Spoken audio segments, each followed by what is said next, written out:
so much. So glad to have you here at beautiful Lehman College, the City University of New York in the Bronx. What I'm going to do is I'm going to have some opening remarks. We're very fortunate to have President Cruz and Provost Fain here with us today. They won't be staying for the entire event, but it's great to have them here to help us open it. As you may know, this is the inaugural or the first CUNY Institute for Health Equity conference. So we're very excited about that. And with that said, I'm just going to dive in with my remarks. In 1985, former Health and Human Services Secretary Margaret Heckler commissioned a task force on Black and minority health that produced the Heckler Report. It was the first time in our nation's history that the elimination of health inequalities was defined as a national priority. The report documented chronic and persistent health gaps accounting for 60,000 excess deaths each year, with differences between Black and white groups across 6 categories, accounting for nearly 90% of preventable death, including cancer, infant mortality, cardiovascular disease, and diabetes. Fade out, fade in. In 2003, the Institute of Medicine published Unequal Treatment, Confronting Racial and Ethnic Disparities in Healthcare, providing further evidence of racial discrimination affecting healthcare access and treatment. A review of over 600 studies revealed that racial and ethnic minorities were less likely to receive even routine medical procedures, while also experiencing a lower quality of healthcare compared to whites. However, coordinated efforts among public and private stakeholders, there have been some gains, including efforts led by our own faculty members here at CUNY and the CUNY Institute for Health Equity. And I'd like to introduce just a few of them to you now.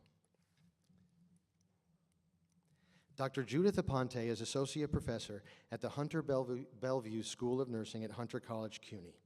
And as it happens, as we speak, she right now is presenting her research at an international conference on the lack of internet-based Spanish language diabetes information.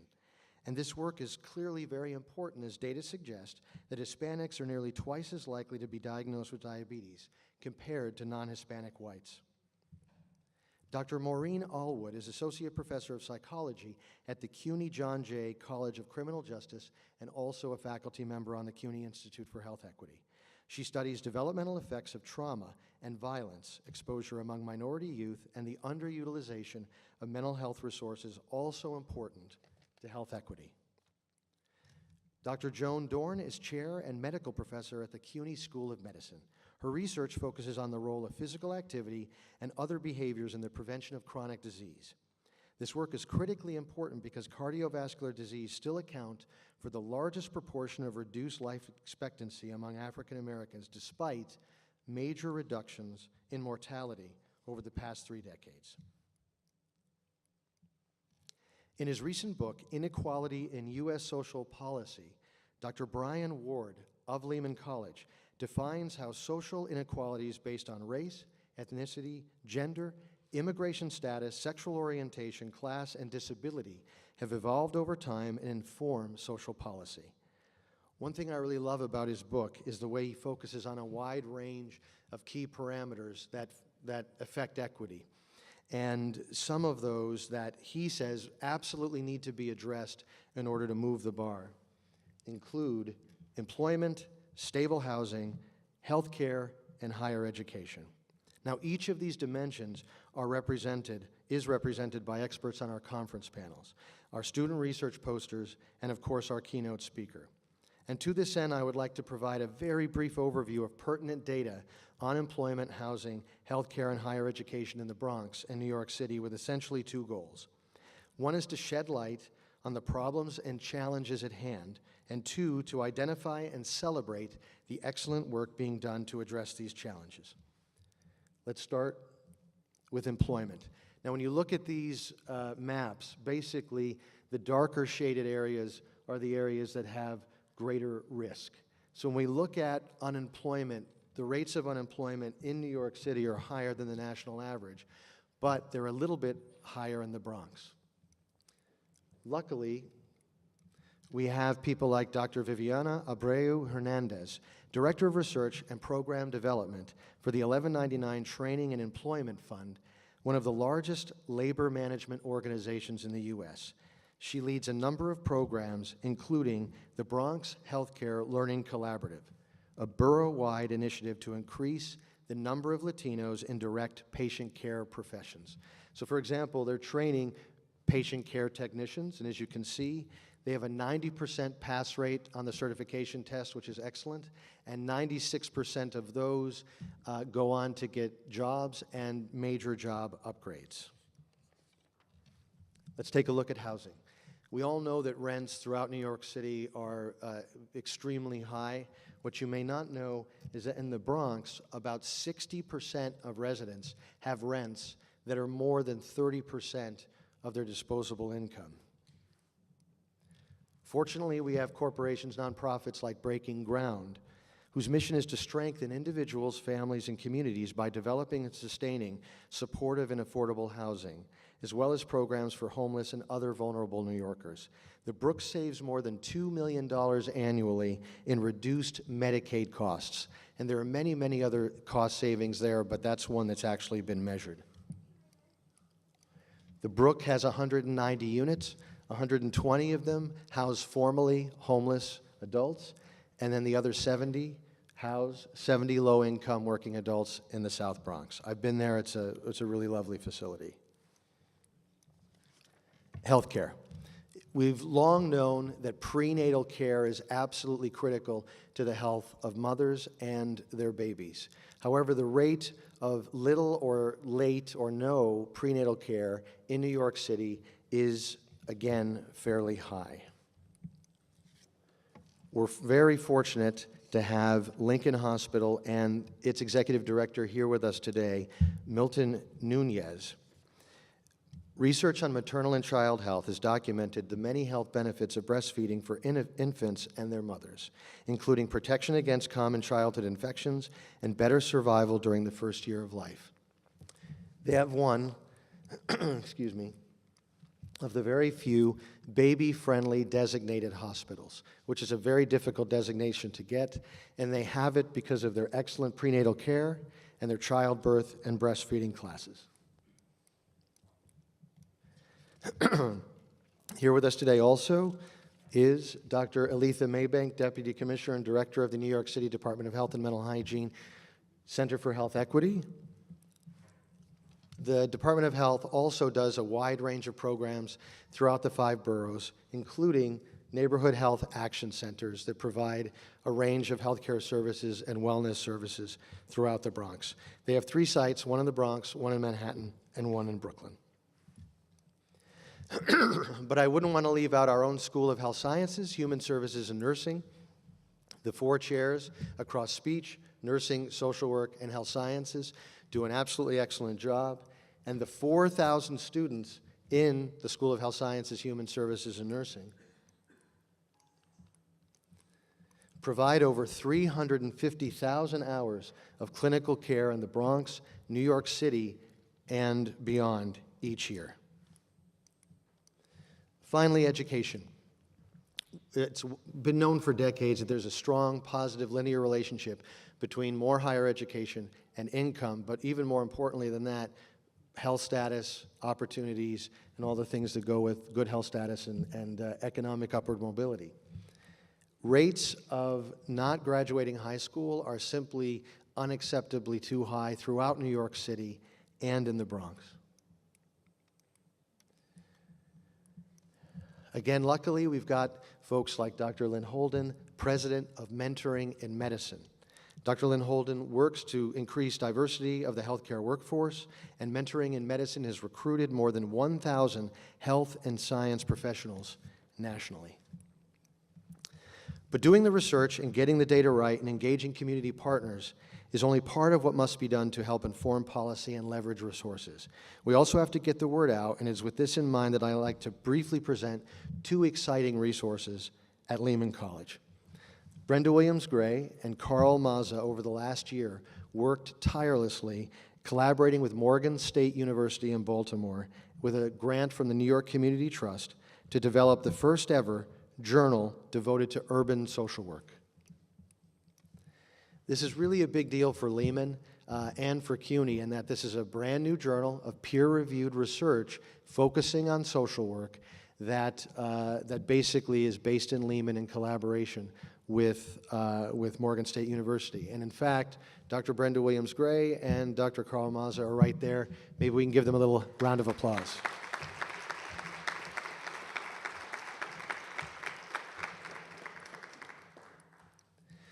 Finally, also home at Lehman College is Public Health Minute. This is a 1-minute radio show where we interview experts in health across the nation. All the segments you see up there focus on health inequality or ways to foster health equity in one way or another. It reaches about 2 to 2.5 million people weekly on public radio member stations. And maybe what we'll do, it's only 1 minute, we'll play a Tom segment. Welcome to today's edition of Public Health Minute with Bill Latimer. Health disparities research that shows elevated problems among minority groups often fails to account for environmental factors that expose different racial groups to different health risks.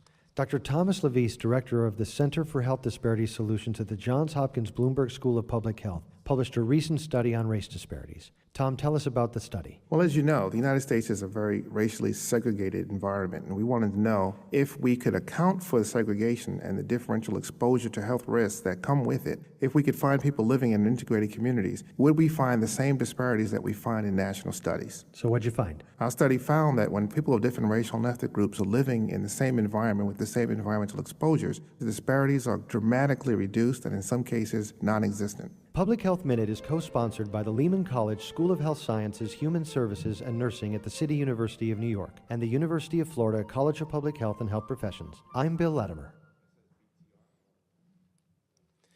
So again, only a minute, you could only get so much across. We're living in kind of a Twitter age, but again, most public health experts would agree that it's incredibly important to get the word out. Everyone in this room knows what the issues are and are working tirelessly to try to address them, but the fact is, the public at large doesn't necessarily know what you know.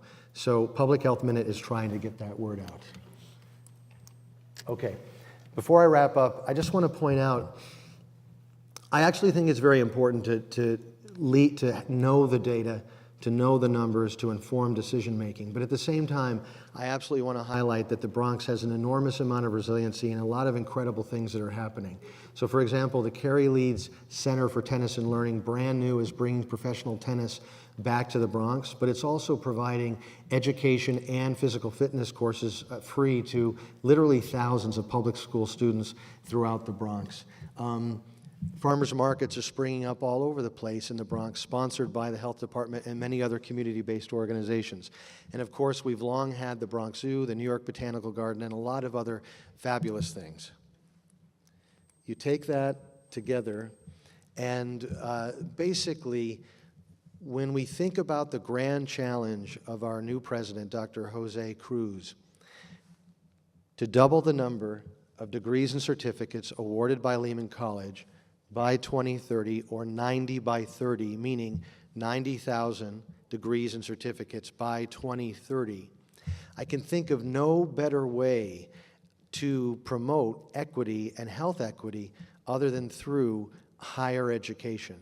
So insofar as that's the case, the 90 by 30 really is an enormous force to promote and foster health equity.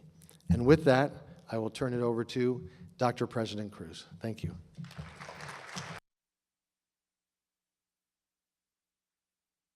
Thank you, Dean Latimer, for your kind introduction. Good morning. Welcome to Lehman College of the City University of New York, the most important mission-critical senior college of the world's greatest urban university. It's been almost 8 months since I first stood behind this podium and delivered my first convocation address. At the time, 1 month into our college's third presidency, I shared 3 things I had learned about our college community. First, how much our faculty, students, and staff admire the sense of connectedness with the people of and the places in the community they serve. Second, how proud our faculty, students, and staff are about the contributions that the college has made to advance the tenets of social justice and expand opportunity in the great borough of the Bronx. Third, how even though the Bronx is experiencing a renaissance, our faculty, students, and staff recognize that there is still much to be done before we meet our full potential as agents of change and stewards of place. And that is why I am so pleased to be here today with you, because hosting this conference is but another example of how we are demonstrating that Lehman College is investing its time, talent, and energy in the hard but important work required to bridge the gap that separates our professed aspirations from the dire reality painted by the numbers presented by Dean Latimer. Indeed, our college's quest to double the number of degrees and credentials that our students are expected to earn by 2030 is meant to serve as an organizing principle for all we do. Because increasing the number of Bronxites with a post-secondary education leads to reduced unemployment, higher wages, increased civic and voter participation, and improved physical and mental health. Because doubling the number would directly impact 45,000 additional lives and position us, the only CUNY four-year institution in the Bronx, as the top contributor of post-secondary degrees and credentials in the borough. And because doing so in the next dozen years would dramatically increase the likelihood that children currently attending our K-12 schools and in the Bronx and the surrounding region will benefit from the value of a Lehman education, either because they will earn a degree themselves or someone in their family will do so. So please join me in thanking Dean Latimer and our colleagues of Lehman School of Health Sciences, Human Services, and Nursing for their substantial efforts coordinating this event. Thank you.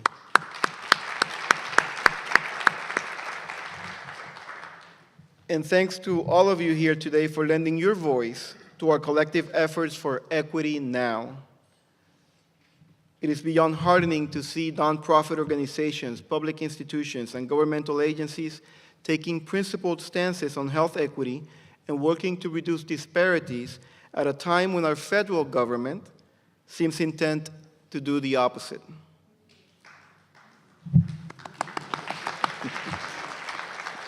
The fact is that we can only meet the challenges we face through the coherence of our actions.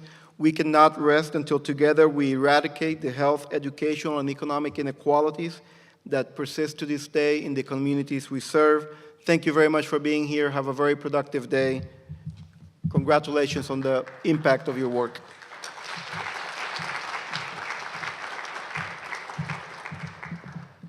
Thank you, President Cruz.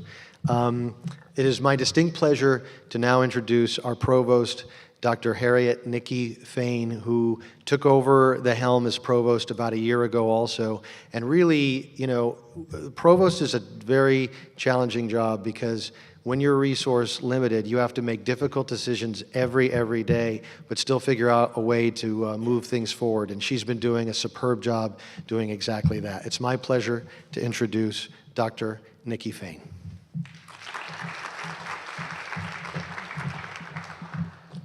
Good morning. Am I speaking there? Okay. I too want to welcome our esteemed guests, Dr. LaVeist, who has traveled here from DC, the epicenter of our healthcare crisis, to be our keynote speaker today, and our local experts who have agreed to serve as panelists and bring a wealth of knowledge and direct experience to the important conversations that will be going on today. The statistics that Dr. Latimer shared with you are grim. The challenges that President Cruz articulated are daunting. What I hope to add is a glimmer of hope.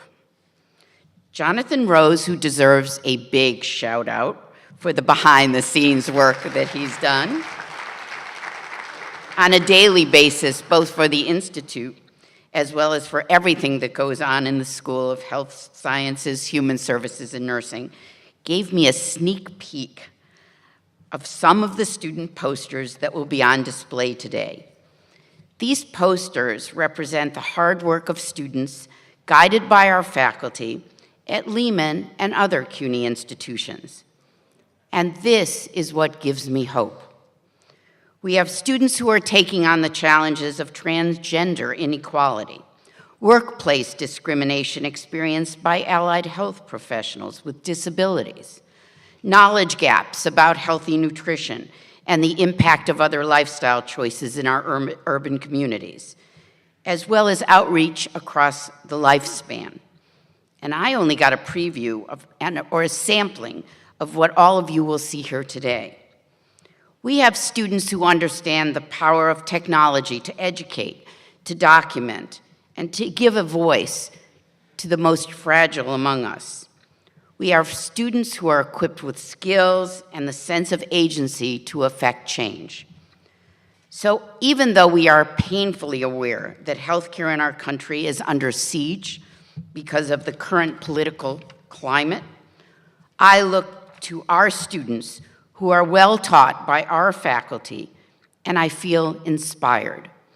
I hope that all of you who are present leave today feeling equally inspired. Thank you for all that you do. I wish I could stay, but unfortunately I have to get to work. This is really just a guilty pleasure. So thanks very much and enjoy your day.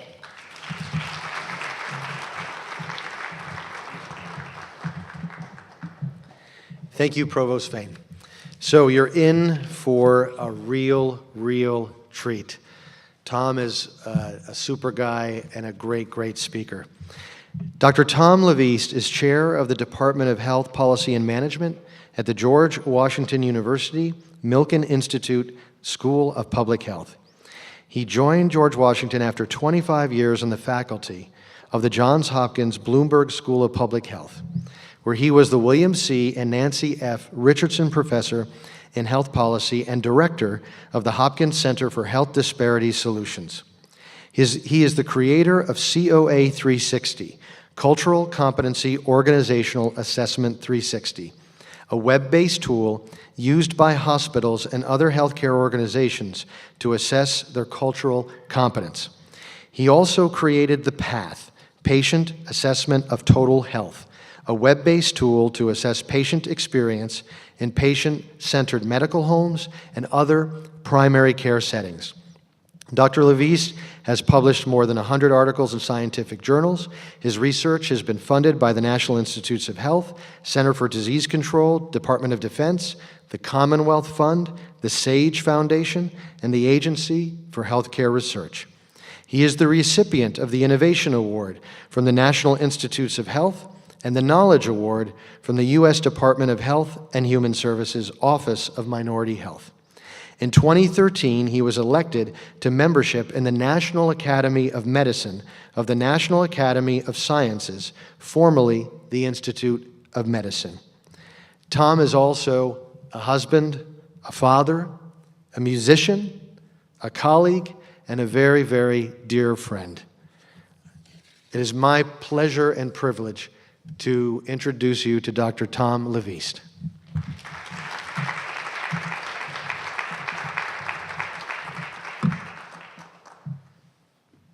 Hello, is this microphone on?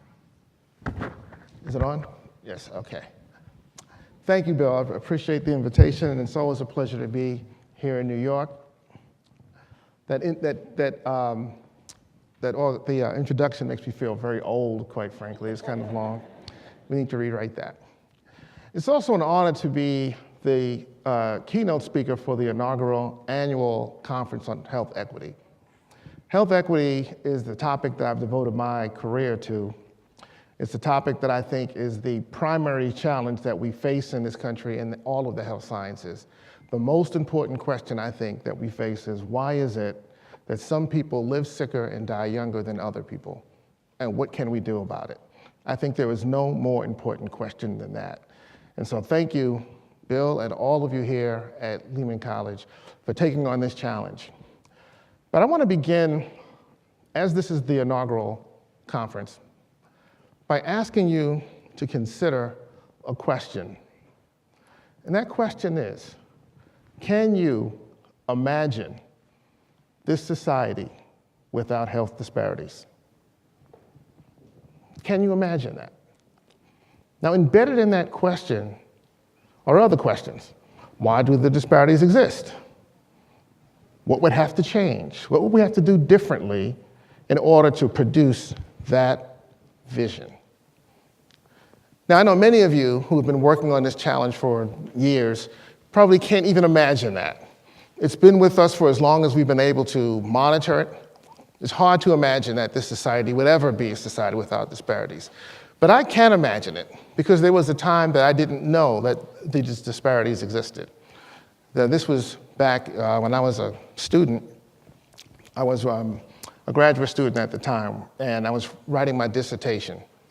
And for those of you who have written a dissertation, you will be able to relate to this story. So, you know when you're writing a dissertation and you reach that point where the isolation and the tedium starts to just get to you, and you think you're about to lose your mind? I see some heads nodding. Some of you have been there. Well, I was having one of those days. And I decided that what I ought to do is go take a walk. I'll clear my head, I'll find something else to do, I'll start working on it. So I decided to take a walk. I'm taking a walk along downtown Ann Arbor, Michigan. So if you've been to Ann Arbor, Michigan, you know it wasn't a very long walk. It's not much downtown. And so I come across this bookstore, a used bookstore. And I say, oh, a used bookstore. Let me stop in this bookstore. This is an honorable way to procrastinate. It's books, right? So I go into this bookstore, and I see the sign that says clearance section. And I head straight to the clearance section. I did say I was a graduate student, right? So I'm in the clearance section of the used bookstore. And I start looking for something to read. I'm looking for anything that doesn't have a bibliography in it, right? And I come across this book. Now, this book still sits on my bookshelf at home. This is a book about the Titanic. Now, this probably says something even more about my mental state at that moment, that I'm attracted to a book about the Titanic. Now, remember, this is years before the film about the Titanic, so I didn't know the story that well. So I'm thumbing through this book, and I come across the page where it's talking about survivors on the Titanic. I'm like, well, that's novel. I didn't know there were survivors. I thought the story was ship hits iceberg, sinks, everyone dies, right? Again, this was before the movie. I've seen the movie now, I got it, okay? And they're talking about who survived based on the class of ticket they had, whether they were first class, second, or third class. I'm like, well, that's fascinating, right? Because all 3 cabins went down. So this is fascinating to me. Again, I saw the film, I know how it happened now, I didn't know at the time. So I start calculating the death rates. Now imagine this. I'm in the clearance section of the used bookstore calculating death rates from the Titanic. Now, this says even more about my mental state. For one thing, it's clear I'm going to be a researcher, right? There's no question about that. So these are the rates that I got from the calculations. This thing is not working. These are the rates. It showed that the class of ticket determined whether or not you survived, or the likelihood that you would survive. Now, this is fascinating. How can it be? All 3 cabins went down, yet even here, social class mattered. Seemed to be a perfect analogy to the US healthcare system. Big, expensive ship, giving out unequal treatment, destined to hit an iceberg and sink. And when that happens, the results, I predict, is going to look something like this. Now, this is possible because there was only enough lifeboat space to accommodate 53% of the souls on board. So on the evening of April 15th, 1911, at 11:40 p.m. in the North Atlantic, space on a lifeboat was a scarce resource. And when it comes to scarce resources, who you are determines who gets access. Now, I have to take a moment here, and I'm going to take a couple of tangents throughout my presentation. And the first of my tangent is my health policy advocacy tangent that I'm going to have to, because I am a health policy professor. I can't help it, so bear with me. So, you probably think that this is something that happened more than 100 years ago, and it couldn't possibly happen today, because we're more enlightened now. And there's no way that we would allow an ocean liner to go out with only 53% of the people covered by lifeboats. So this is the U.S. Air liner that landed on the Hudson River a few years ago. I did not Photoshop this at all, except to write in coach class and first class. And if you notice, the coach class passengers are on the wing, the first class passengers are in lifeboats. Now, how is this picture possible?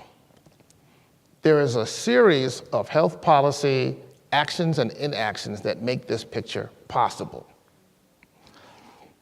Most people that try to address health disparities through policy think that the solution is, well, you go to Congress, or you go to the state legislature, or you go to the city council, and you pass a law, and you've passed the law, and now you've solved the problem. But in reality, you have not solved the problem by doing that. And that is not the only way to solve problems, because you have the regulatory aspect. In other words, how do you implement the policy? And that is where the real challenge often begins. So, for example, it certainly is the case that Congress could pass a law that says you cannot operate an airliner in the United States if you don't have enough lifeboat space for everyone on board. That could happen. So surely we could pass a law and we could fix this problem and make this picture impossible. But we don't have to do that. The Department of Transportation could simply say, we're going to pass a regulation, we're going to make a rule, and the rule's going to say, you can't operate an airliner in the US unless you have enough space in the rafts to accommodate everyone. It would require Congress do nothing for that to happen. It's also possible that US Air could simply say, we will not operate an airliner in the United States, and we will not lease or purchase an airliner if it doesn't have enough RAS space for everyone. Requires government to do nothing for US Air to make that decision.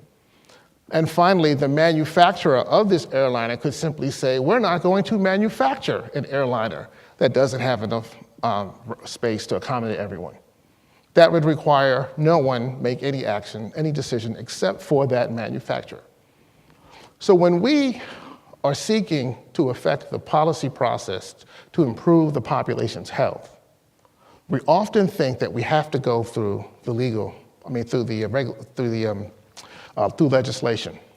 But most of the policy that affects the way that we live is not government policy at all. Often it is corporate policy. There is no government, city council, or legislature that is voting to decide that one neighborhood will be a food desert and another neighborhood will not be a food desert.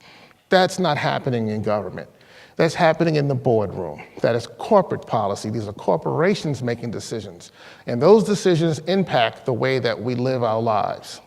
So if we're going to advocate for the public's health, we have to be sophisticated enough to understand the different places in which policy is set and how we can influence the multiple levels that we have to operate in order to impact policy. Okay, I'm going to stop there with my health policy tangent. I will warn you when the next tangent comes. So, when I talk about this topic, I often get the question, why? So most of my friends are not academics. I tend not to hang out with academics because it's nothing personal, but my friends tend to be non-academic types, right? And I try not to talk about my work with them too often because I think I'm going to bore them, so I try to change topics. One night I'm out at dinner with a friend of mine who actually works in the music industry, right? And he's asking me, he says, I know you're a professor, but what does that mean? What actually do you do? And so I have a number of little clever answers that I give to try to change the topic because I'm worried about boring him. But he keeps asking me, what do you do? So I start telling him about the disparities in health and what's going on, And then he starts talking about his theories of why the disparities happen. And this is another reason I don't talk about it much, because everyone's got a theory. And when you start talking to people and their theories, generally it comes down to one of three things.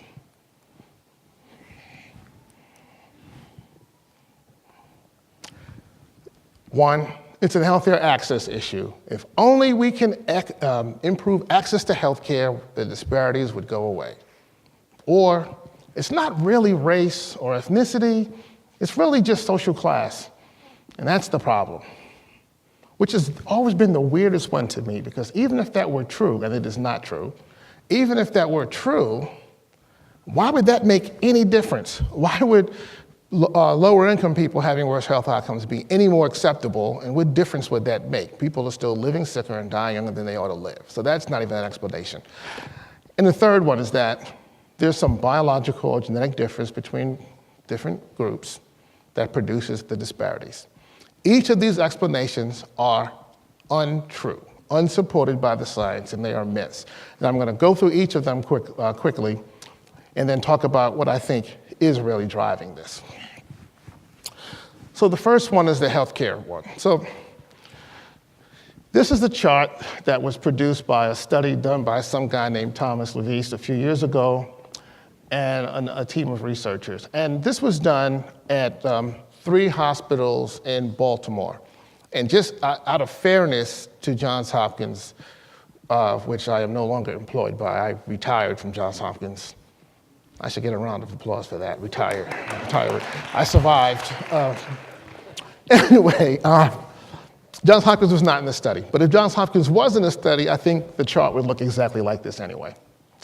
So what we're looking at, we went into the medical records of these 3 hospitals and we pulled out 10,000 cases of patients that came through those hospitals to determine whether or not they should have received a procedure called coronary angiography. This is a procedure, an invasive procedure to diagnose heart disease. Now, every patient represented on this slide should have received the procedure, 100% of them. Every patient represented on this slide had access. They all showed up at the hospital. They got seen. They got a diagnosis. So they was able to, whatever barriers they had to overcome, they overcame those barriers. They got in and they got seen and they got diagnosed. Every one of these patients had insurance, and they had health insurance that would have covered the procedure. So this is not a healthcare access problem and issue. We took out the uninsured out of this study. We took out people who had insurance that wouldn't have paid for the procedure. And all 3 hospitals had the ability to provide the service. They had a cath lab. So here we have pretty much a universal access situation, but yet we still see 2 things. First of all, the white bar, the bar representing white patients, is not 100% either. Right? So we've got a quality problem because that bar should be 100%, because all of the white patients on this slide should have been referred for the procedure. But we also have a disparity in quality problem because the black bar should have been 100% and is not either. So that's one example of universal access to healthcare and how it doesn't address this disparities problem. Here's another example. This is a study from the VA hospital in Pittsburgh. Now, what I like about this one is that they're all being seen at one hospital during the same time period. They're all VA patients, so they all have the same health financing, and they're all being seen by VA doctors who are all paid on salary, right? Again, 100% of the patients on this chart should have been referred for this procedure, but only about 50% of the white patients were referred, and only half of that number, about 25% of the black patients were referred. So here are 2 examples of universal access to care. This is not about patients not wanting to get care. This is another excuse we often hear. Patients don't show up. These patients did show up, had the ability to pay, was seen at a place that could have provided the service, and the referral didn't happen. So universal access to health care will not, while it is a necessary condition, it is not sufficient to eliminate the disparities. Myth 2 is that there's something in the genome, there's something in the biology that's producing it.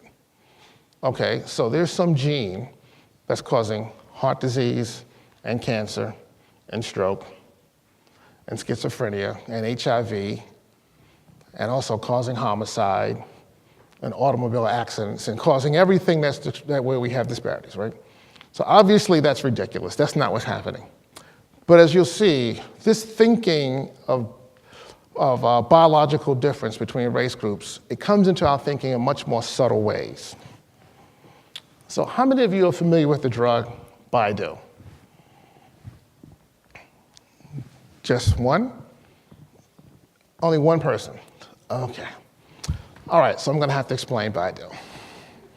This is fascinating. It always fascinates me to ask that question and see how people respond to this. So Baidu is a drug to treat cardiovascular disease and congestive heart failure, right? Debilitating disease, about 500,000 new cases diagnosed every year. Very expensive disease because people with this condition use a lot of emergency room services. And the prognosis is about 5 years once you're diagnosed. So it's a terrible, terrible condition to have. So in the 1970s and 80s, new drugs were coming out to address cardiovascular disease, drugs that are common today, like calcium channel blockers and beta blockers, right? And some physicians discovered that if we combine these new drugs with two very inexpensive generic drugs, that this combination was very effective. And they said, okay, let's do a clinical trial and let's prove that we really are having the result that we think we're having. So they do this clinical trial, and the clinical trial shows that this combination therapy is extremely successful. So they write the article up, and they publish the article in the New England Journal of Medicine, and this is wonderful. We have this new combination therapy that we know is effective. And if the story ended there, it would have been a great story, but it didn't end there. They then said, well, what if we put these two inexpensive generic drugs together into one pill and we get a patent for this drug? Then there would be an economic windfall that we would get from this new patent. So of course they do that. So they put the pill together and they go to Food and Drug Administration, FDA, and say, okay, we want to come to market with this new drug now. And the FDA says, no, you can't. And they say, well, why can't we? Well, it's because the clinical trial you did was fine for those purposes, but it wasn't done exactly to our standards, so you need to do a new clinical trial. So now, if you have been involved in a clinical trial, you know how long they take to organize and run. So if they were going to do a new clinical trial, by the time they finished it, their patent would run out, and they would lose the economic windfall that they were expecting to get. So what do? Well, they do what any red-blooded American scientist would do. They went back to the data, and they did a little data mining. And they discovered in that data mining that the combination therapy, this drug, was more effective in Black patients. Now, have you heard that phrasing before? You've heard that terminology? This drug more effective in this race group, this more effective in that race group. Now, I want you to stop for a moment and think about, what does that even mean? Well, I'll tell you what it means. Okay, here's an example. This is made up, all right? So this is not the Baidu example, but this is just to show you, illustrate how it works.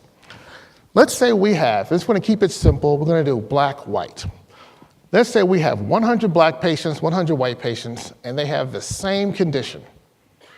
And I'm going to ask you a question in a moment, and it is not a trick question, okay? So I know you're not going to believe me, you're going to think it's a trick, but it's not a trick. 100 Black patients, 100 white patients, they have the same disease. We give all 200 patients this new pill. And we determine that the Black patients, 75% of them benefit, and 65% of the white patients benefit. Are you following me? Are you with me? Oh, okay. Now, that 10 percentage point difference will most assuredly be statistically significant, right? And then we publish an article saying we found a drug for Black people. Have we found a Black drug?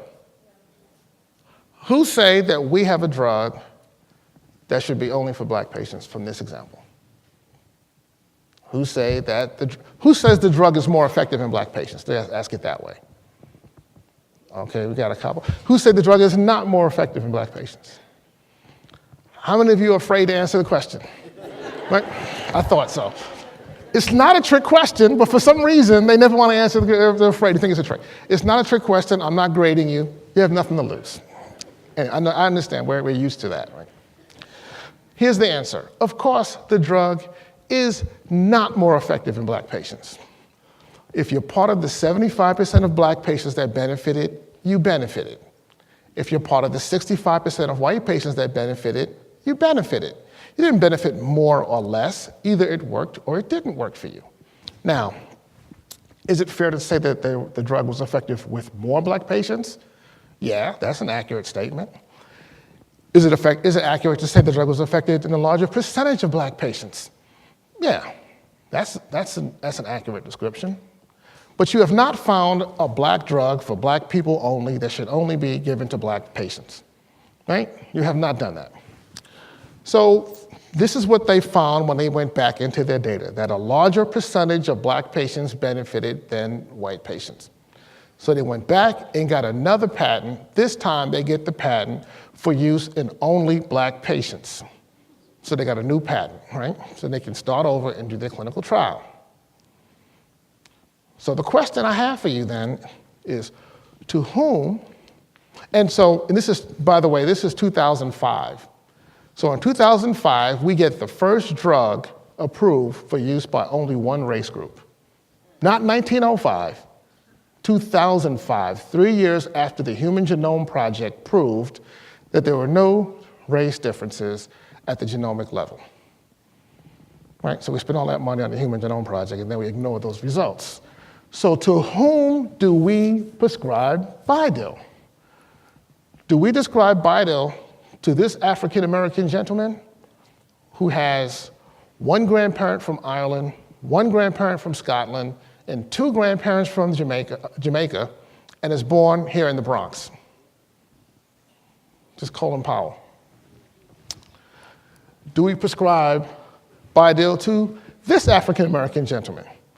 He has two grandparents from Kenya and two white American grandparents, and is born in Hawaii, which is part of the United States, by the way. just to clarify that. Just President Obama. Do we just prescribe Bidil to this African-American gentleman? Now this guy's got one Chinese grandparent, one Thai grandparent who also has Chinese ancestry. He's got one white American grandparent who has Native American ancestry also, and then he's got a black American grandparent who also has Native American ancestry. From whom did he inherit his Bidil receptor? And how do you know? Because all you know is how he answers the question about race when you ask him when he comes to your practice, right? And if you ask him his race, he will tell you that he is Caucasian, which is literally true. He is literally Caucasian, right? He's a little bit of everything. Now, these three gentlemen have ancestry from multiple continents, but we call all of them African American. And if that is what it means to be African American, how can there be a drug only for African Americans? I am bewildered when I talk to my colleagues who say things like, this is a black gene and this is a white gene. And I'm saying, well, the best science we have tells us that Homo sapiens started in East Africa and then they began to evolve, spread around the country, around the planet, right? So that the greatest amount of biodiversity one would expect would be from East Africa, and then people would interact with their environments and they would change. So how can there, if there ever were genes that only belong to one race group, which I'm not even prepared to concede that ever existed, it certainly wouldn't exist today. If you forget what you learned in your genetics class in college and remember what you learned in your world history class in the 4th grade, we would know that the migration of populations is such, that the events of world history is such, that any gene that was once contained to one quote unquote race group certainly wouldn't still be contained in one race group. How many people here have ancestry from more than one what we call race? Virtually everybody in the room, right? So BIDO. So let me just finish the BIDO story by asking one more guy. This is one of my favorites here. This is looks like a black guy to me, right? He does to me, so that means I can write a prescription to him, right? But of course, this is Vijay Singh, who was from Fiji, and he's not an African American at all. And if he ever needed BIDIL, I would hope that it would be available to him. So let me finish the BIDIL story just so you'll know what happened to it. So the drug comes out, few hospitals put it on their formulary, and everyone said, well, why would I prescribe BIDIL and pay that's much more expensive when I can just prescribe the two inexpensive generic drugs, which is what everyone did. And eventually, Nitromed, the company that licensed the drug, was delisted from the New York Stock Exchange. And now a private equity firm has purchased the license to BIDIL, and they're now heavily marketing it now, again, mostly among black physicians. So you may be hearing about it. What we know about BIDIL is that it is a good and effective drug, right? But hopefully, if it was ever to be needed by any non-African American, hopefully it would be available to those populations as well, because what we also know is that it's effective for those populations. So the last myth that I want to address is this one, and that is that it's not really race or ethnicity, it's really socioeconomic status. And this one is really the easiest one to dispel. These are just a couple of slides that I put together showing different black-white differences in different health outcomes at different levels of education. It doesn't really matter much what the health outcome is, the pattern is the same. Here are a few for income, same pattern.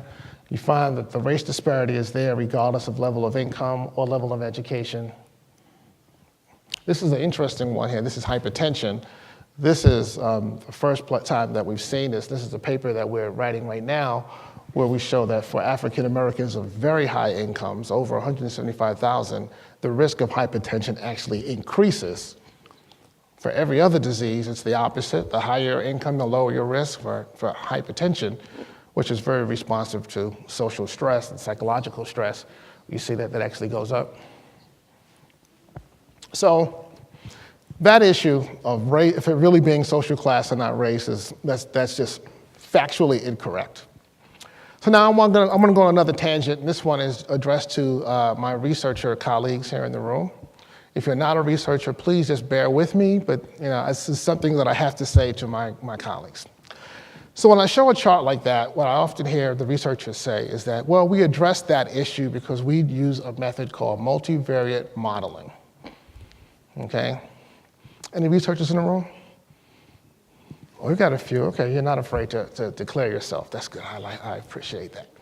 Okay, so I'm going to show you an example of why multivariate modeling does not address this issue in the health disparities context. So again, non-researchers, bear with me. This is only going to be a minute.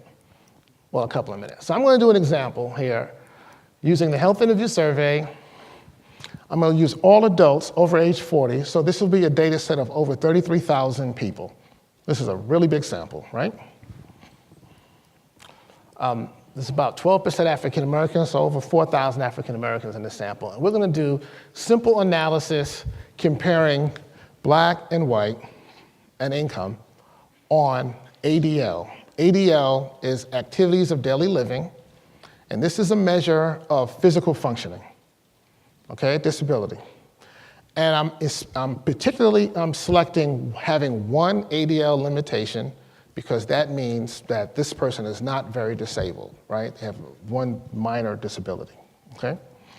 So can I get a confirmation from my researcher friends that I've set the bar pretty low, right? One ADL limitation, we're gonna look at race, and can we do an analysis of race differences in ADL adjusting for income, right? Using a very large data set. So what do we do? Okay, get this thing to go. Okay, so in our Biostatistics 101 class, we would be taught that the first thing we'll do is look at the relationship between race, and ADL limitation, right? And that's what we've done here. We've used logistic regression, and we've got a score of 1.46. So that means that African Americans have, and the confidence interval tells us that this is significant, right? So that means that African Americans have 46% greater odds of having an ADL limitation compared to non-African Americans. Am I passing 101 yet? Right? Okay. So what do we do next? The next thing we do is we do the same thing for income. And here we've done that, and it shows that as income increases, the odds of ADL limitation decreases. The confidence interval again shows us that this is statistically significant, right? So what are we going to do next? We're going to put race and income together, and we'll see what happens. And here we've done that. And first, I'd like to have you look at the income rows. And you see that the pattern is the same for income. As income increases, the odds of having an ADL limitation decreases, which is exactly what we'd expect. But what happens to race? Race is no longer significant, right? So we would conclude that it's not race, it's income that's producing that's the real risk for ADL, right? So what do we do next? Well, we write the article up and we publish it, right? And then we get a promotion and we get a raise and all is right with the world, right? That's what we do. As a department chair, I know that's what we do. But what we've done now is we've added false information into the research literature. What we should do next is simply do this. Look at income and race and say, what is the risk of ADL limitation within each of these groups? And what we would see is two really important pieces of information. The first thing we would see is that in this lowest income group, there is in fact a statistically significant race difference that was masked by your fancy schmancy multivariate model. The other thing that we would see is this, that in the income group of $75,000 annually, an African American, there are only 8 events. What that means is that there are only 8 African Americans in the health interview survey that have at least one ADL limitation and who have an income over $75,000. Now, this is the health interview survey, right? This is the official record of the health of the United States. The most official of data sets that we have. 33,000 people here, and only 8 are African Americans with income over $75,000 and have a limitation in ADL. Do you feel confident calculating a rate on the basis of 8 cases? The correct answer is no. Do you feel confident making national policy on the basis of 8 cases? Okay, now here's where it really gets hairy. How many studies have you seen with smaller data sets and much more complex analysis than this? Now don't worry. If you go to PubMed and you punch my name up, you'll see that I've committed some of the same sins that I'm talking about here today. The idea is not he who is without sin can cast the first stone. The idea is to repent, go forward, and sin no more, right? That's the point, right? I know a lot of statistical tricks to get data to confess pretty much anything, but I don't know a trick that makes it possible to do this analysis with only 8 cases, okay? Here's another one. Okay, the non-researchers can come back in now. Pay attention again. Here's another one. Okay, this is a picture of a high school in the Baltimore metropolitan area. I'm taking this picture, I'm at the entrance to the campus, and as you can see, there's a lawn, some trees, and you really can't see the buildings because the lawn is so big in front of this high school. I come around on campus, and here are some of the buildings where the classrooms are held at this high school. As I come around to the back of the campus, here's the gymnasium where the basketball and the volleyball and the wrestling team perform at this high school in the Baltimore area. So here's another high school in Baltimore. This is an upper middle class suburb public high school. Again, I'm at the entrance to the campus. There's a lawn and there's some trees. I come around to the back of the building. Here's the soccer team going out for afternoon practice on a wide open field with no bleachers for spectators to watch the baseball game. And when I come around to the side, here are the portable classrooms in this upper middle class suburban high school because the building is not adequate to accommodate all the students there. And finally, here's another high school in the Baltimore metropolitan area.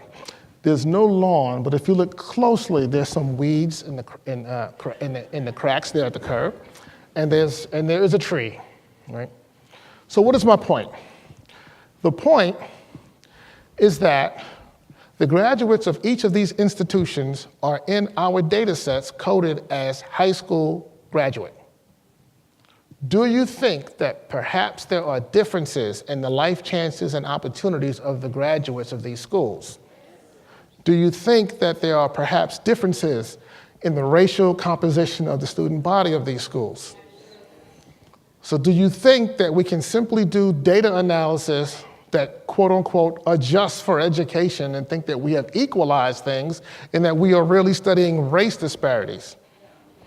No, amen. Right. There you go. So that's what I want you to remember when you start seeing these papers, including papers that I have written in the past that have committed some of these sins. Don't feel bad, you're not the only one. So, if it's not genetics, if it's not healthcare, if it's not socioeconomic status, then what is it? What I would say is that it's not so much race, it is racism. It is more racism. The United States is a dramatically racially segregated society. And that segregation facilitates different exposure to health risk. We rely on national statistics that does not account for the fact that people are living in entirely different risk environments. It's almost like you turn on the news in the morning to get the weather report and it says the national average temperature for today will be 42 degrees. Yeah, that is a number that can be calculated, but does that number tell you here in New York whether you need a coat, or in San Diego whether you can wear shorts? It's a statistic that doesn't really provide you with sufficient information, and that's what we rely on too often in the work that we do. Because the United States is a dramatically segregated society. So what do I mean by that? This is a map. I know this is hard to see, but bear with me for a moment. This is a map that was produced at the University of Virginia. It's based on the 2010 census. What they did was they placed a dot on the map representing every American. 330 million dots. Could you imagine how long it would take to do that? These dots are color-coded by race. Blue dots represent white Americans. The green dots are black Americans. The orange dots are Hispanics, and the red dots are Asian. Okay? This is the country. So here is, I'm going to do a close-up here on New York City. Notice the rainbow that is New York City. And I'm going to put a circle around Brooklyn, because people from Brooklyn, let me orient you a bit first. So if you look in the center here, I don't have a laser pointer, do I?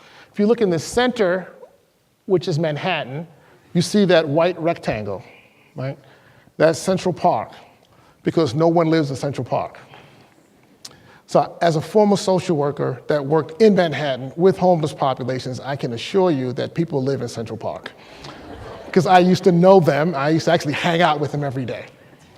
So here is Brooklyn. I've drawn a circle around Brooklyn because people from Brooklyn believe Brooklyn is the center of the universe.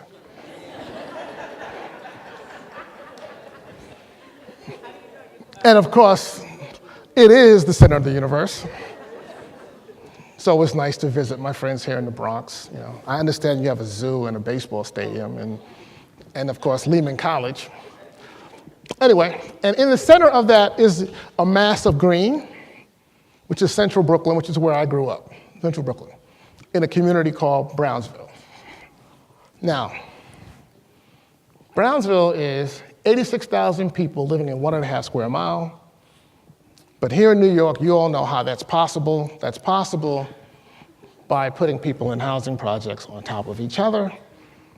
Brownsville has the largest concentration of public housing anywhere in the United States. Here's the building that I grew up in. That's your building? You grew up? 330 Dumont Avenue? All right, children. And that is the elementary school that I was supposed to go to, but didn't go to because about a year before I was going to start there, they condemned the building. They decided to close the school. When I say close it, they put a padlock on the building and they walked away, and it's been sitting there for 40 years. And if you look closely, you see a tree growing at the top of the building, right? So I was there this winter to try to get a picture of that. If you look closely, you can see some of the branches coming out of the top, but of course it was the winter and the foliage wasn't there. I don't know what I was thinking, but I'll go back later this month and get another picture. They're working on that building. Yeah. Here's a little bit about the food environment in Brownsville. This was the restaurant that is the reason that I don't eat Chinese food anymore. All right. Long story, I'll tell you later. Here are some kids that I just took their picture because that could have been me 40 years ago, so I just took a picture of them. But notice over their head is Crown Fried Chicken. Crown's Fried Chicken is ubiquitous in all big cities in the Northeast now, and it certainly is ubiquitous in Brooklyn, and I'm sure they're here in the Bronx as well. Here's some pictures from my adopted home of Baltimore, where I live now. These are corner stores. These corner stores sell lottery tickets, cigarettes, soda, and malt liquor, not much else. This is my favorite store, L&M Liquors. I really appreciate the truth in advertising. They sell, again, I did not Photoshop this picture. They sell beer, wine, and medicine, and of course, the medicine that they sell is the elixir for the ills of poverty, malt liquor. I'm sure no one here knows about malt liquor, so I'll tell you about it. It's only me. I'm the only one who went to college, right? Yeah. Anyway, malt liquor. Malt liquor is not beer. Malt liquor has about double the content, the alcohol content of beer, and is sold in much larger denominations. This is a couple of examples from my collection of malt liquors I have in my office. Boxer is from Baltimore. Green Lightning I got from Brooklyn. And then I have a Miller, 12-ounce Miller, just to give you a sense of proportion. And then, of course, there's the 64-ounce Old English. 64-ounce bottle of glass. Now, how heavy would that be? But it is ergonomically designed for easy one-hand consumption. It is an engineering marvel. It's genius. It's evil genius, but it's genius. It is. So we did a study a few years ago to look at the location of these stores in Baltimore and whether or not these stores are in fact located predominantly in low-income African-American communities. And what we found was that they were located almost exclusively in low-income African-American communities. The study has now been replicated in several other cities. Oakland, they did it in Detroit, someone else did it in Newark, a few other cities, all finding, Milwaukee it was done, finding the similar pattern, replicating the pattern that we found in Baltimore, where these stores selling these products are almost exclusively located in low-income African-American, and I would also add Latino communities. I think it was somewhere in Los Angeles they did it there. So this is part of the environment that facilitates the differential exposure to health risks that comes because of racial segregation. So another story, and this one is for researchers, but I think you'll all get this one. So I'm reviewing this article.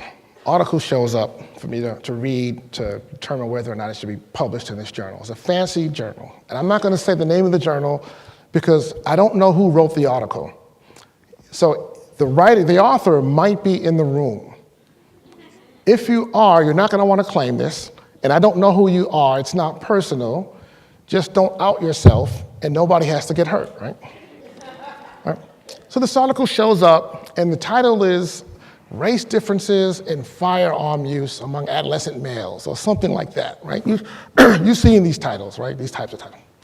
So I'm reading this article, and unfortunately for this person, the article is based on data from Maryland. And they sent it to someone that lives in Maryland to review it. So as I'm reading the article, I know these communities that they're talking about. And what I see is that the white males in this study are from Garrett County and Allegheny County, which is rural areas in western Maryland in the Appalachian Mountain region of the state.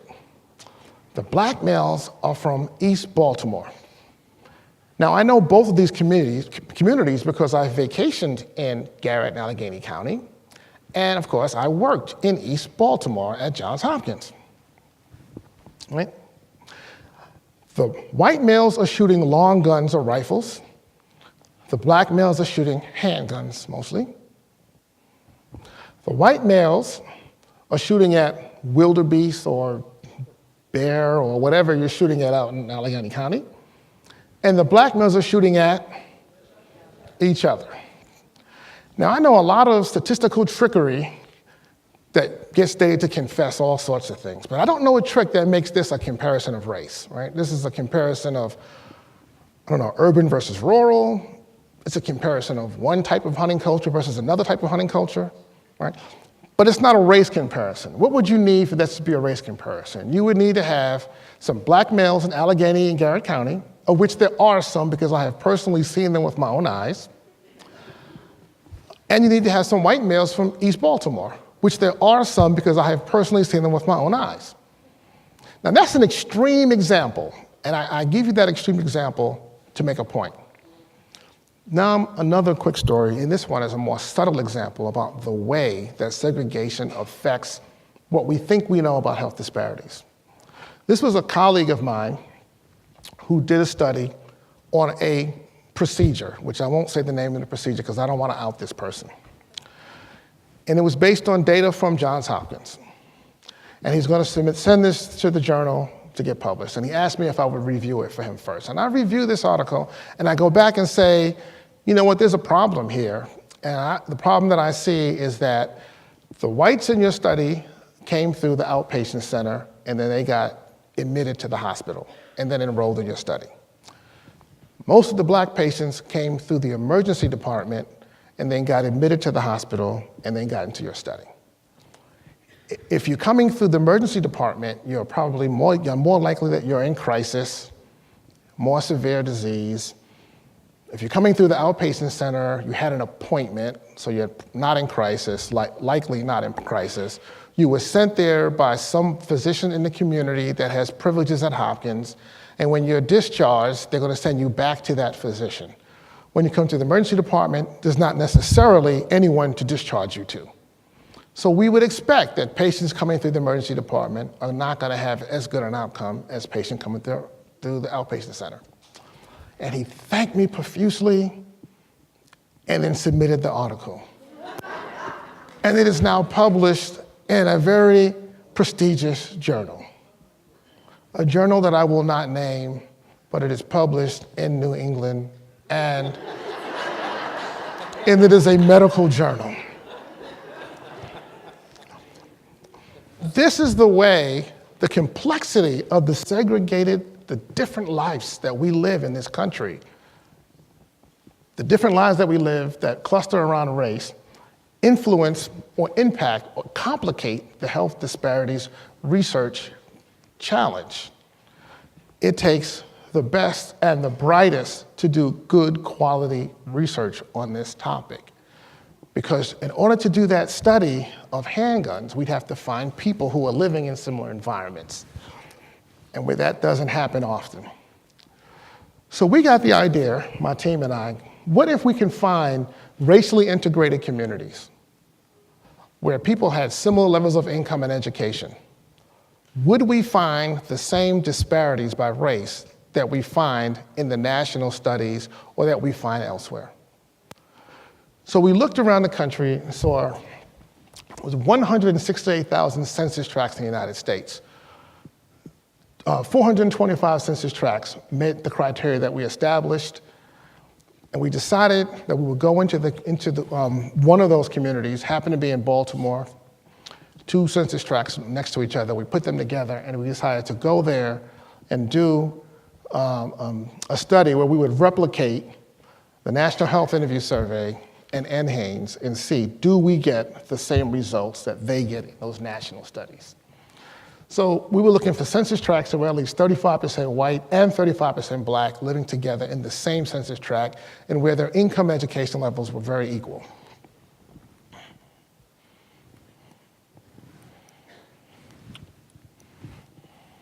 This thing. So profile of the community that we studied, 44% white and 51% African American. Median income was very low, but very equal. Right? Poverty level also pretty even. Educational status also equal. Distribution by sex also equal.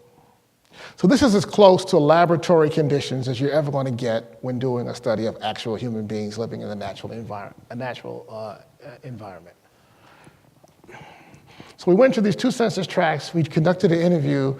They were done, the majority of them were done in people's homes, and we were successful at interviewing 42% of the adults living in these 2 communities, these 2 census tracts, and we didn't sample. We went for everybody. We got 42% of all of the adults living in these 2 census tracts, which is a higher response rate than NHANES gets, by the way. We did it in 11 weeks. And if we have time after we're over, I'll tell you how we were able to accomplish that. So first, how much do we represent the community? So the red bar is our study, the blue bar is the census.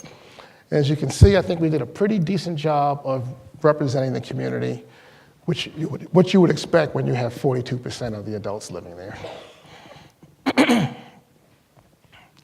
Okay, so what we do is we go to health interview, we go into the data, to literature, we identify a study that's been published, and then we, using one of these national data sets, like Health Interview Survey or NHANES, we replicate the analysis they did in that paper, and then we replicated it in the national sample, and then we replicated it again in our sample.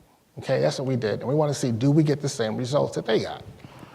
So this is for hypertension. And if you just ignore all the other models, let's go to model 1. You see, using NHANES, we found that African Americans had 125%, so a little more than double the odds of being hypertensive compared to whites. In our sample, when people are living under similar conditions, it's only 48% greater odds, right? So you still have a disparity, but the disparity is a lot smaller, about 1/3 of the disparity that you would find nationally. When you look across a variety of outcomes, you see the pattern. So for diabetes, the national statistics and what we teach in our classes, right? African Americans, 61% greater odds of being diabetic compared to white.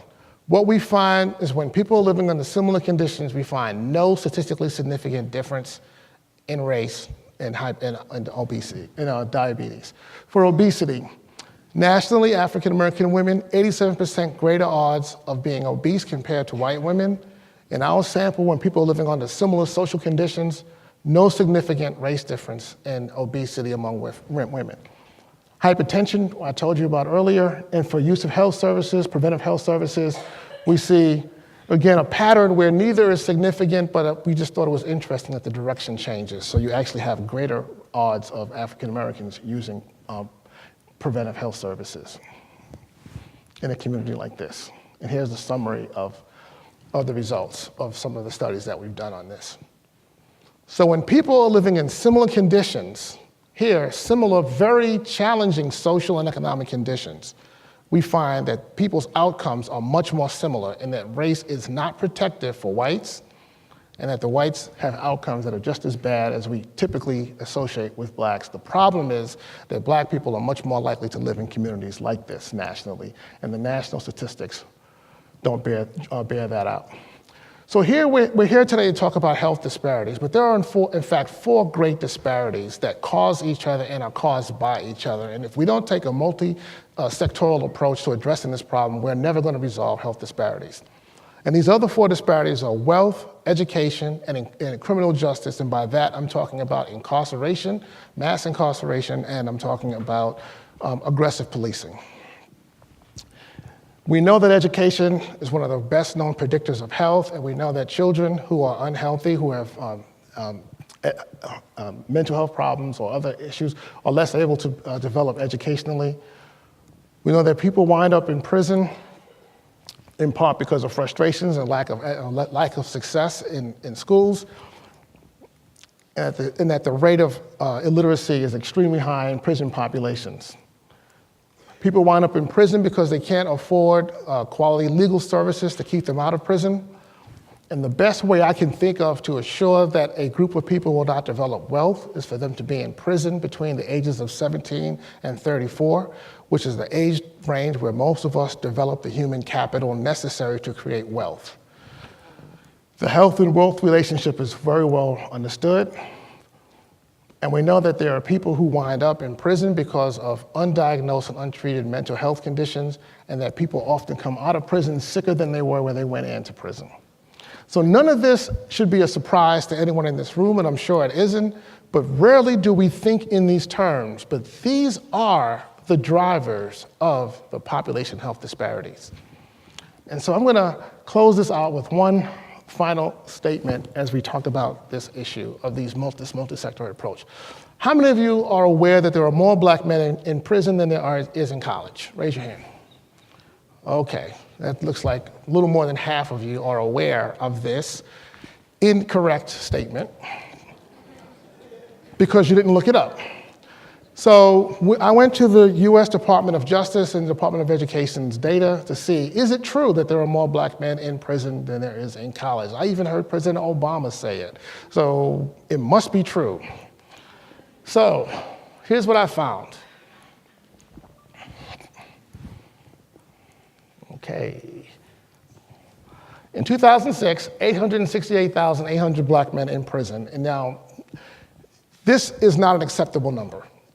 Please do not interpret anything that I'm saying to suggest that I think that that number is acceptable, right? 800,000 is way too many people. But that year, there were 896,000 black men in college. Now, that was that year.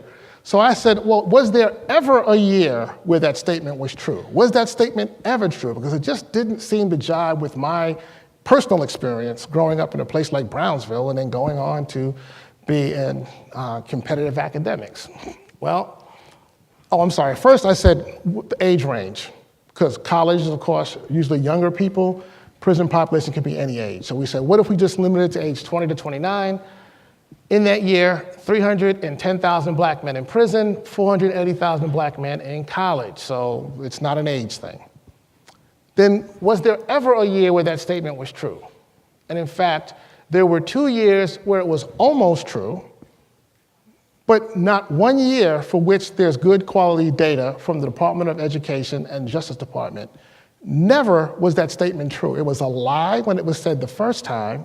It was a lie when it was said the last time. And it's a lie that all of us, many of us, believe. If I made that statement about Asian men, you'd look at me like I was crazy. You would never believe it.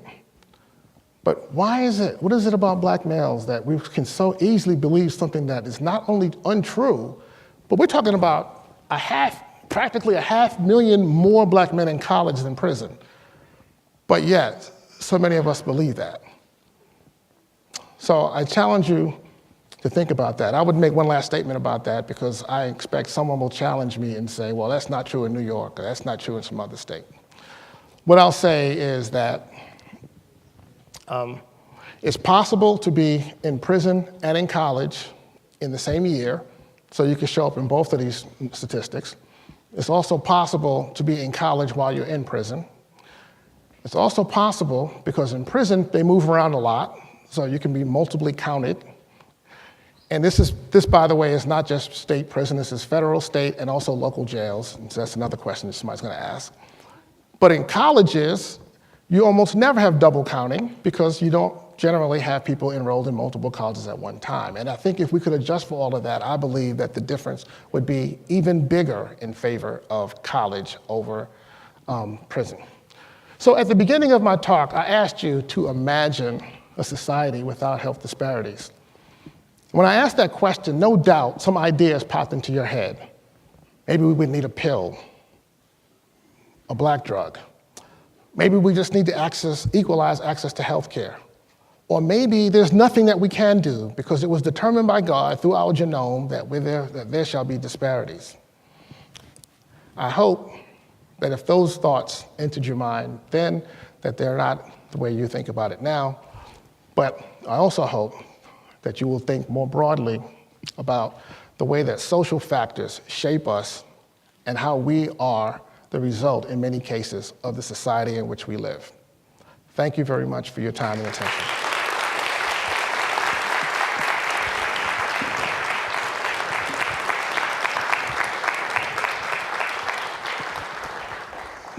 So, I don't know. Why don't you hang out for 1 sec? We were gonna, so I forgot to mention, did you get your 3x5 cards? Did people get those? Maybe, do we have time for 1 or 2 questions? Oh, sure. What we were going to do is collect the cards and then screen them and ask a couple of questions, mainly just to save time. But if someone would like to raise a question, why don't you raise your hand and we'll pick out a couple. Go ahead. It was great, and left me with a lot to think about. My question is based on what is happening now with the Affordable Care Act and all of these changes. How do we address these disparities with an administration that is hell-bent on making change that will affect millions of Americans? It seems as if it's a very daunting task to address and make the system more equitable. So I'll repeat the question so you can hear it. The question was, with a federal administration, national administration that seems disinterested in addressing these issues, how do we continue to make progress in addressing disparities? Is that basically the question? So what I would say is that I look at things in the long arc of history, that what we do now is a continuum of what goes back to the early stages of the formation of this country. That the framers of the Constitution wrote this curious phrase in the preamble that they were going to make this a more perfect union, which used to not make sense to me. What does that mean more? It's either perfect or it's not perfect. What does that mean? That's a crazy phrase. But I now understand what that phrase means. What it means is that the country was not perfect at its founding when black people were considered 3/5 of a person, women couldn't vote, but that we have a society that will evolve. And that evolution may not happen in a time frame that we would hope that it would happen, but the evolution does happen. And I do see our country as being a country that has been on a march towards progress. Now that march has not been always moving forward. It's been a pendulum. We swing back and forth, but we always move towards progress. And now we do have a society where women can vote. We do have a society where African Americans can be the president, can be presidents of Ivy League colleges and CEOs of Fortune 500 corporations. And if you take the broad, long view, you realize that today we are in a valley, but that valley will only be for a season. And when we come out of this valley, we will move forward and even further than where we are. So what we do now is that we continue to push and we continue to prepare ourselves for when the environment is more conducive for us to continue to make progress. And we don't lose heart by focusing on the here and now, but rather focusing on the long arc of history. Thank you.